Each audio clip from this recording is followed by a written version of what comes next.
गुरुब्रह्मा गुरुविष्णु गुरुदेवो महेश्वरः गुरुसाक्षात् परब्रह्म तस्मै श्री गुरवे नमः। ओम शांति शांति शांतिः। ओम वंदे शिवं नारायणं ब्रह्मदेवं वंदे अंजनीस्तुतं वंदे श्री पार्वतीं लक्ष्मीं सरस्वतीं वंदे जगन्मातरं वंदे सर्वऋषीणां श्रीदेवतानां वंदे गुरूणां गुरुं वंदे गुहं गणपतिं श्रीसूर्यचन्द्रं वंदे श्रीविश्वेश्वरम्। ओम कलिकल्मषनाशाय काशाय अंबरधारिणे शिष्यसन्मार्गवटवे प्रेमदेवाय ते नमः।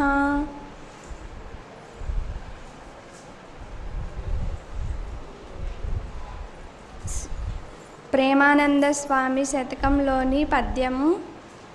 యోగ్యములకెల్లా భక్తి యోగ్యము గొప్ప, వ్రతములన్నికెల్లా బ్రహ్మచర్య వ్రతము గొప్ప, దేవతలన్నికెల్లా తల్లిదండ్రులై గొప్ప, ప్రేమానంద స్వామి మాట వేదాల మూట. యోగ్యములకెల్లా భక్తి యోగము గొప్ప. ఎన్ని యోగాలు చేసినప్పటికైనా భక్తి అనే యోగము మనలో లేనప్పుడు మనము గురుదేవుని మనం చేరుకోలేము. ప్రతి యోగ్యము అంటే మనము ఎన్ని కర్మలు చేస్తున్నా, ఎన్ని పనులు చేస్తున్నా,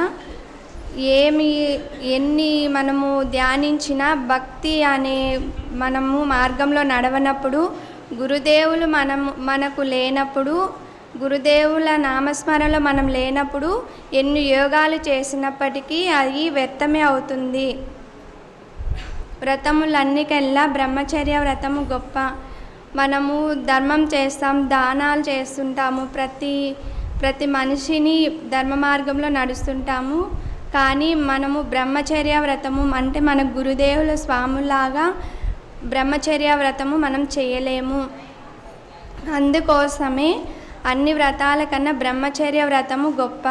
మన గురుదేవులు ఎన్ని సంవత్సరాల నుంచి ఇక్కడ తపస్సు చేసుకుంటూ మనము మంచి మార్గంలో నడవాలని, ధర్మ మార్గంలో ఉండాలని మన గురుదేవులు ఎంత తపస్సు చేస్తున్నారో అంత బ్రహ్మచర్య వ్రతము ఎవరు చేయలేరు.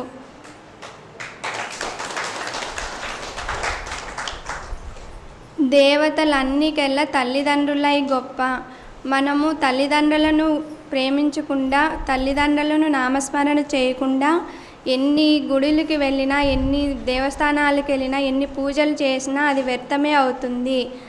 మన తల్లిదండ్రులను ఎంత నామస్మరణం చేస్తామో, ఎన్నిసార్లు నమస్కారం చేస్తామో సకల దేవతల స్వరూపాలను ప్రతి గుడికి వెళ్ళిన మనకు అంత పుణ్యం మనకు లభిస్తుంది.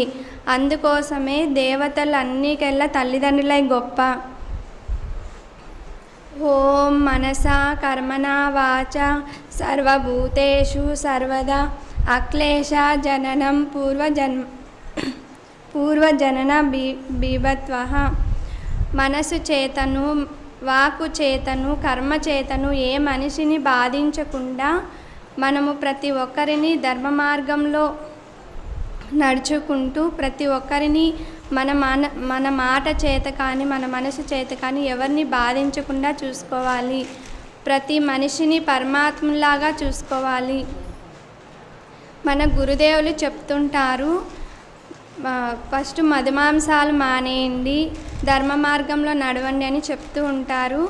ఎందుకు మధుమాంసాలు మానేయాలి అని భక్తులు అనుకోవచ్చు. కానీ ఆ మధుమాంసాలు మానేసిన వాళ్ళకి ఆ గొప్పతనము, స్వామి చెప్పిన మాటలు అమృతం కన్నా ఇంకా గొప్పగా ఉంటాయి. ఆ మధుమాంసాలు మానేసి మాల వేసుకొని ఉపదేశం తీసుకున్న వాళ్ళకే మన గురుదేవుల మాటలు చాలా సంతోషంగా అనిపిస్తాయి. ఆ క్షణాలు, ఆ మాటలు, మనకు స్వామి చెప్పిన ఆ మాటలు ఇంకా వినాలి, ఇంకా స్వామిని మాటలు విని ఆచరించాలి, ధర్మ మార్గంలో నడవాలని చాలా సంతో సంతోషంగా ఉంటుంది. గురుదేవులు ఎందుకు మనము గురుదేవుల నామస్కారంలో మనం ఎందుకు వెళ్ళాలి అని కొంతమంది ప్రశ్నించుకుంటారు. ఎందుకు అంటే మనం కష్టాల్లో ఉన్నప్పుడు, బాధలో ఉన్నప్పుడు, ఏదైనా ఒక ఆపద వచ్చినప్పుడు ఎవ్వరు మనం కాపాడకపోయినా మన గురుదేవులు నేనుండాను అనే మనసుతో మన పక్కనే మనకు తోడు ఉంటారు. ఎన్ని ఇబ్బందులు పడినా సరే మన గురుదేవులు నామస్మరణం చేయడం వలన ఆ ఆపదలన్నీ తొలగిపోతాయి. ఇలా చాలాసార్లు నేను ఈ చిన్న వయసులోనే ఇంత గురునామ స్మరణ చేయడం వలన నేను చాలా తెలుసుకున్నాను. దేవుడు అంటే ఏమిటి అని, గురువు అంటే ఏమిటి, దైవ మార్గంలో ఎలా నడవాలి, దేవుని నమస్కరించడం వలన, సేవించడం వలన, ధ్యానించడం వలన ఏమి నేర్చుకోగలుగుతాము, పెద్దలను ఎలా గౌరవించాలి, ప్రతి మనిషితోటి ఎలా ధర్మంగా ఉండాలి అని నేను అన్ని గురుదేవుల నామస్కారం వల్లనే తెలుసుకున్నాను. గురుదేవుల గురించి ఎన్ని ఆకాశంలో చుక్కలన్నీ మనం ఎంచలేము కదా. చందమామ ఎంత చల్లగా ఉంటుందో, సూర్యుడు ఎంత ఎండగా ఉంటాడో అన్నీ ఎలా మనకు తెలుసుకోగలుగుతామో, గురుదేవుల నామస్కారాన్ని కూడా మనము అలానే తెలుసుకోవాలని నమస్కరిస్తూ ఇటువంటి అవకాశం ఇచ్చిన గురుదేవులకి సాష్టాంగ నమస్కారాలు తెలుపుకుంటూ, ఓం శ్రీ బ్రహ్మచారి మహర్షి సద్గురు శ్రీ శ్రీ శ్రీ ప్రేమానంద స్వామి గురుదేవుల యతీశ్వర్ల గురుదేవుల పాద పద్మములకు సాష్టాంగ నమస్కారములు.